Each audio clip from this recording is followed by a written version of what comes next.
What is something that happened in history that if it happened in a movie, people would call plot hole?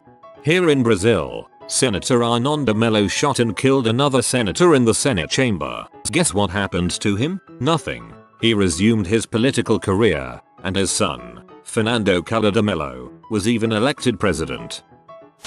The Dunkirk evacuation would be an eye-rolling example of, and of course the good guys' friends come galloping in at the last minute to save the seemingly doomed heroes. Well, I mean, there is a movie. A lone Soviet tank holding an entire German division for one day in the Battle of Rasputin in 1941. From Between Giants, the battle for the Baltics in World War II, a KV-1 or KV-2 tank, accounts vary, advanced far behind the German lines after attacking a column of German trucks. The tank stopped on a road across soft ground and was engaged by 4 50mm anti-tank guns of the 6th Panzer Division Anti-Tank Battalion. The tank was hit several times but fired back, disabling all 4 guns. A heavy 88mm gun of the Divisional Anti-Aircraft Battalion was moved about 730 meters. 800 hid behind the tank but was knocked out by the tank before it could score a hit. During the night, German combat engineers tried to destroy the tank with satchel charges but failed despite possibly damaging the tracks. Early on the morning of the 25th of June, German tanks fired on the KV from the woodland while an 88mm gun fired at the tank from its rear. Of several shots fired, only 2 penetrated the tank. German infantry advanced and the KV opening machine gun fire against them and the tank was knocked out by grenades thrown into the hatches. According to some accounts, the crew was buried by the German soldiers with full military honors. In other accounts, the crew escaped during the night. A lone KV holding up a bunch of noobs while top terrors Tuesday, here on World of Tanks, KV-2OP, PLZ Nerf. It's annoying how the whole blimp thing just got dropped by the writers. 1919. Everyone is into blimps. Blimps can fly super high, much higher than planes. AA guns can't shoot them down. Planes can't shoot them down. They can even drop planes off of them like an aircraft carrier. Nations established strategic helium supplies for the Great War of the Blimps and 1939 comes around. Nothing. Zip. Nada. What the heck? Did they fire the showrunner or something? My grandfather was a blimp commander in World War II. They existed, just in relatively small numbers. Tycho Brahe's life. It's like a child wrote it. He lost part of his nose in a duel about a mathematical formula, and wore a brass nose around for the rest of his life. He hired a dwarf named Jep to be his assistant pet because he thought Jep was a psychic. Jep lived under the dining room table. He had a pet moose that got too drunk at one of his 16th century rages and died from falling downstairs. Tycho died of a ruptured bladder from holding his pee for too long. Rumor is he didn't want to be rude and get up from the table during a dinner with the King of Hungary to pee. And after all that, Johannes Kepler got credit for his work in astrophysics. Not to mention that he owned 1% of the GDP in his home country. Dude was filthy rich. Not strictly a plot hole, but I'd probably choose the 2 Mongol invasions of Japan that were stopped both times by typhoons. Can't think of a more Deus Ex Machina moment than that. And to top it off, it happened twice. Matthias Gallus, the destroyer of armies. In 1637 he ordered his army to march into a wasteland with no food, and most of his soldiers starved to death. In 1638, he took command of another army and marched into the same wasteland, and they starved to death again. The movie writers obviously didn't proofread their script. Are we supposed to believe that anyone would be stupid enough to walk into the same disaster twice? Yeah, that happened during the writers' strike. Okay, I'm not a simpleton. I know in writing that with every new movie or reboot, there has to be rising stakes, but eventually it gets ridiculous. But when you have this glorious struggle for humans to build the first airplane, the first power device to stay in the air, and only do it for 12 seconds, this beautiful struggle of humanity and science, but all you have are a couple of sequels, a fancy reboot, and 66 years later they're putting humans on the moon? They had barely just begun to understand the moon in the 19th century, and they know enough to fly there? We're talking about a human civilization that took over 2,000 years to go from bronze to iron, and they go from an unstable 12-second flight to space travel in 66? Inconceivable. Thank God they stopped making sequels. The moon was ridiculous enough. But Mars? Another star? Please. No one would believe that. Give it another 60 years and we'll see. There's already talk of manned Mars missions by 2030. Also, computers. We went from computers the size of office buildings to wireless access to the entire world's collective knowledge in the hands of every single person with a smartphone, all in about 50-ish years. Titanic would be considered lazy writing. The worst maritime accident at the time, and it happened with what was billed as the first unsinkable ship on its maiden voyage. And the captain about to retire after one last job. I'm pretty sure it was during the French Revolution that a cavalry regiment won a naval battle because the ships had frozen into the harbor. Think it was post-revolution and the Fresh Republic were fighting the Dutch Navy. Read that recently enough too. The fact that the US was ready to convert to the metric system, but due to the wording of the Metric Act, it wasn't a requirement and the US gave up on trying to convert. There was a whole metric board and everything, but due to the wording of voluntary, everyone gave up on it.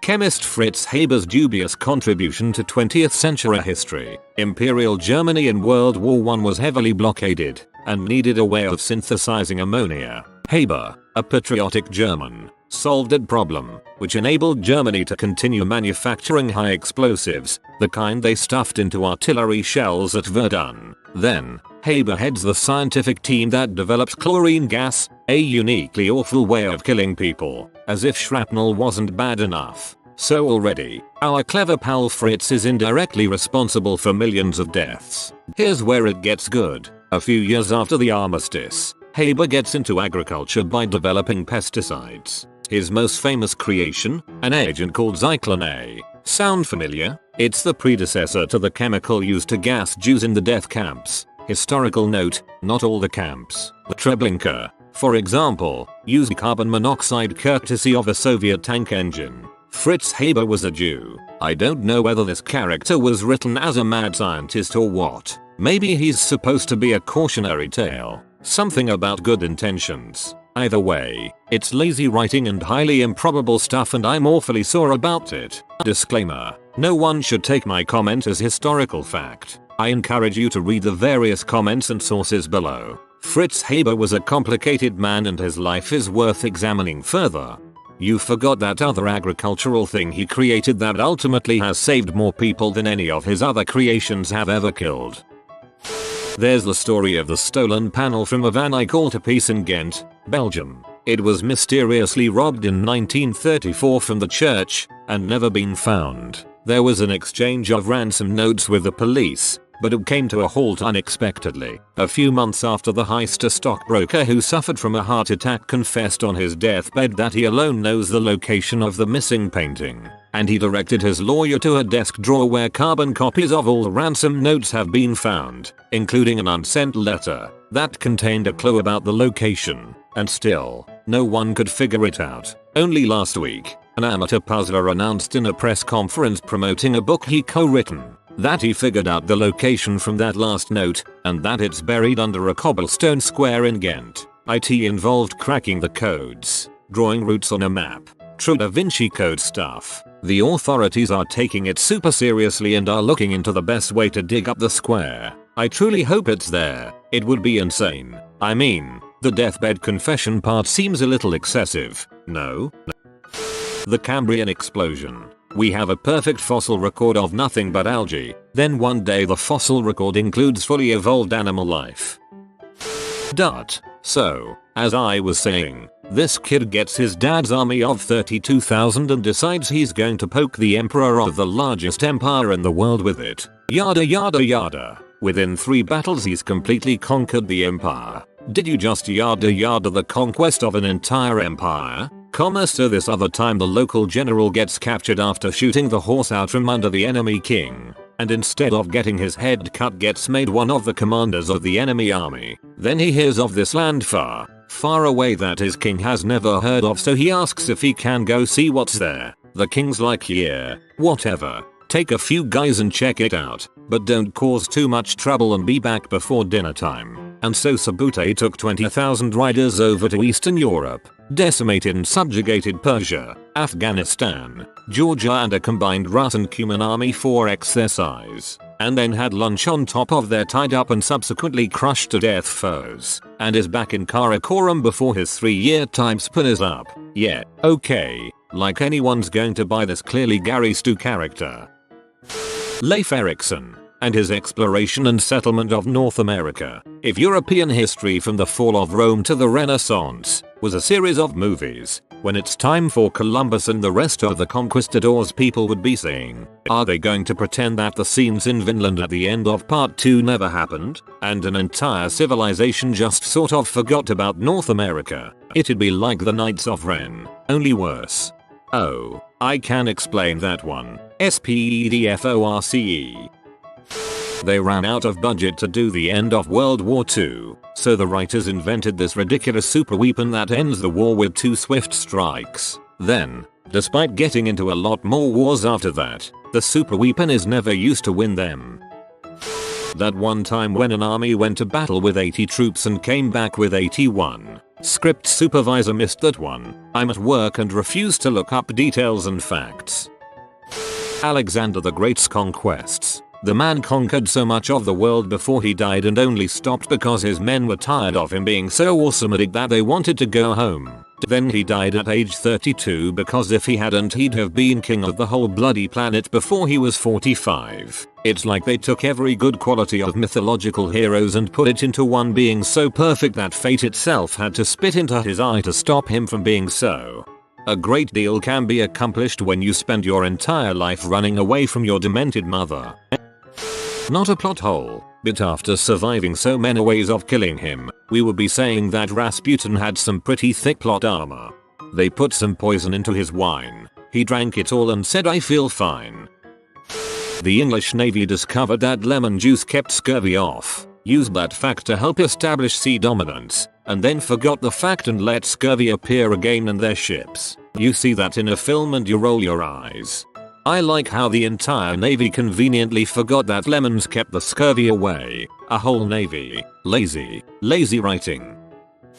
The British and French empires just coincidentally fall when America starts being the protagonist of the story in the plot against the USSR. Suwooyery. Okay, writers. I did a 4-page essay on this last semester. It was no coincidence. The colonies were just too expensive to run after both world wars. The UN put too much pressure on the nations to ditch their colonies, and both of the world powers at the time were trying to make them into pawns for their global chess game.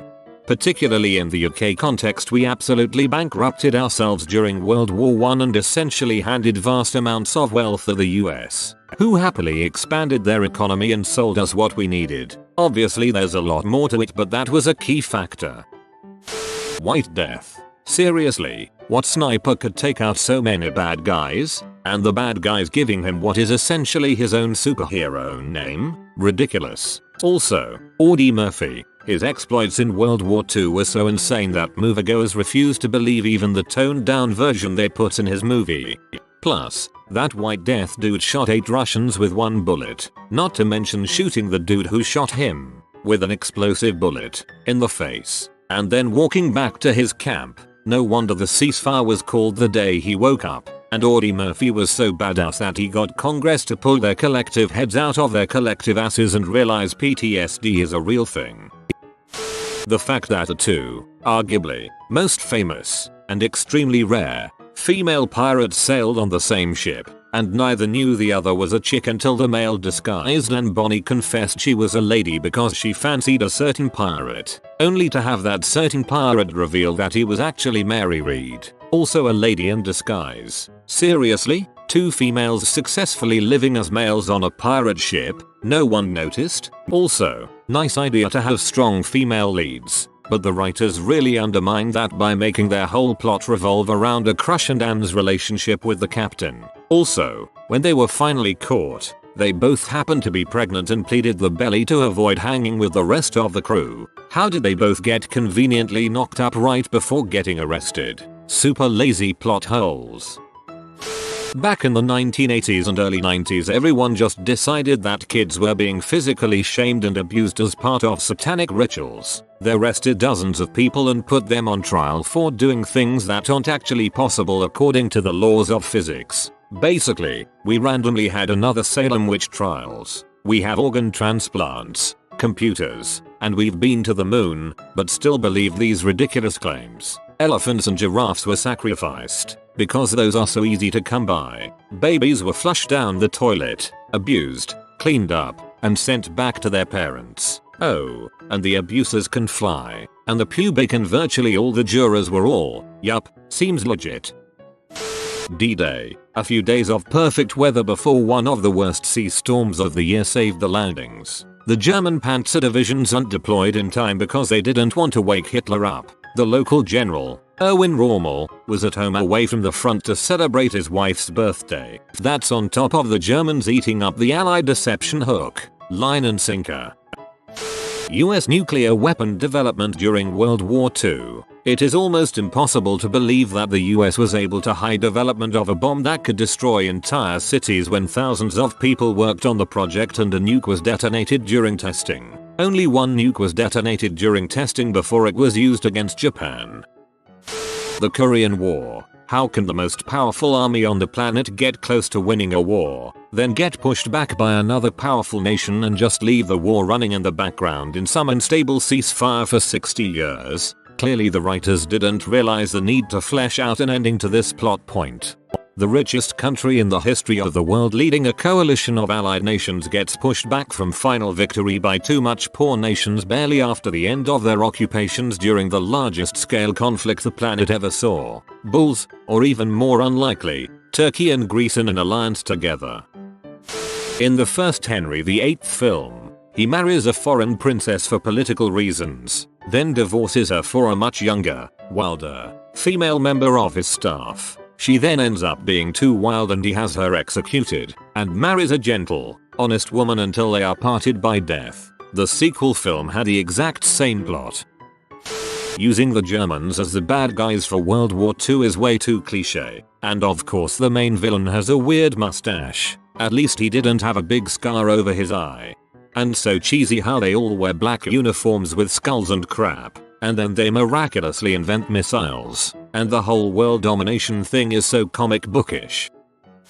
Yeah, I'm sure that some random Russian sorcerer was just naturally immune to poison, bullets, knives, and fists for no reason. I get that every story needs a great villain, and Rasputin was pretty good there for a while, until the writers just completely ruined it by writing the most over-the-top death scene ever and never even bothering to explain it.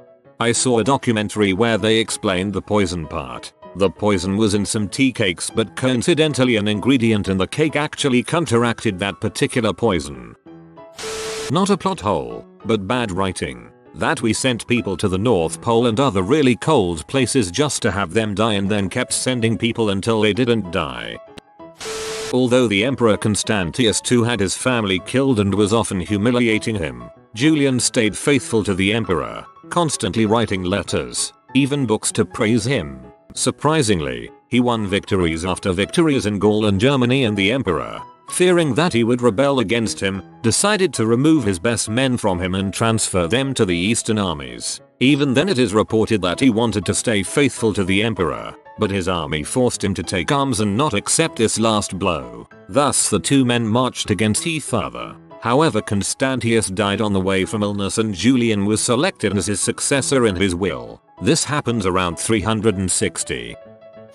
Mark Aurelius, the nice old guy from Gladiator. Later years, dude who has never been out of Rome becomes emperor. Instead of having his military proficient adoptive brother Lucius Verus killed, he makes him co-emperor and puts him in charge of campaigns. Mark Aurelius meanwhile stays in Rome, pushes social reforms and thinks about philosophy real hard. At some point the Germanic tribes get so rowdy, both emperors have to go north to deal with them. Only on the way there, Lucius Verus dies of a heart attack. So this guy with no military experience or connection to his soldiers spends the last 10 years of his life in a military camp in what's today's rainiest Germany, being a so-so leader and inventing a whole new level of stoicism. In a show, I'd assume the actor of Lucius Verus got fired and they had to write him out real quick.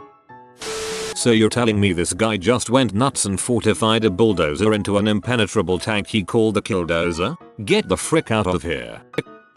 If movies showed Roman and Greek statues painted and not white marble like they were Iral, it would look so fake. We have become so used to our idea of the past that we can no longer imagine reality.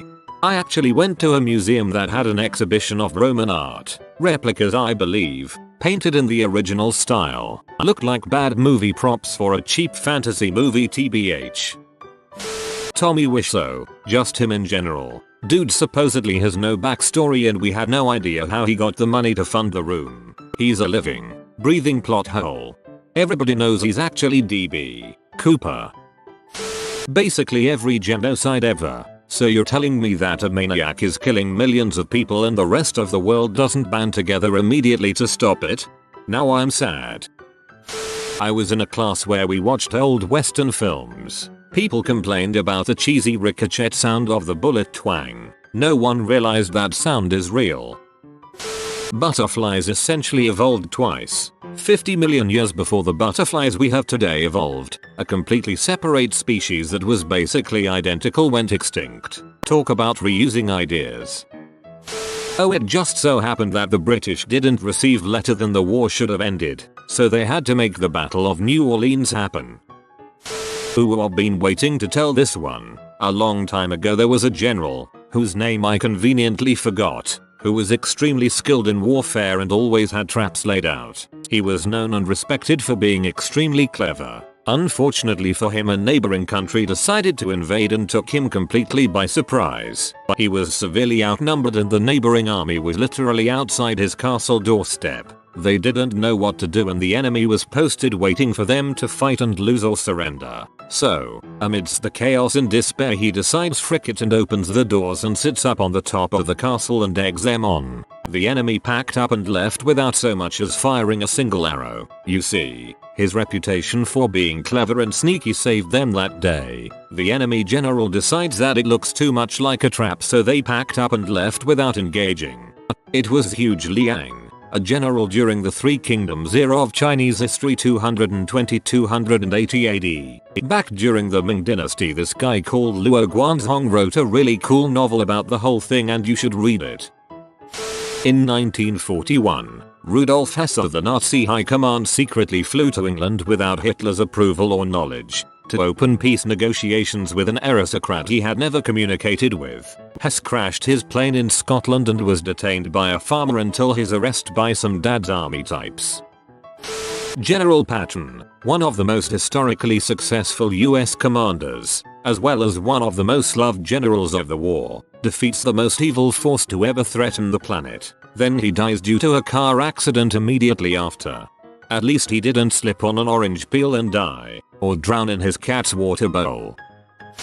If you are new to the channel, you can subscribe. I publish new videos every day. Until then, check another video.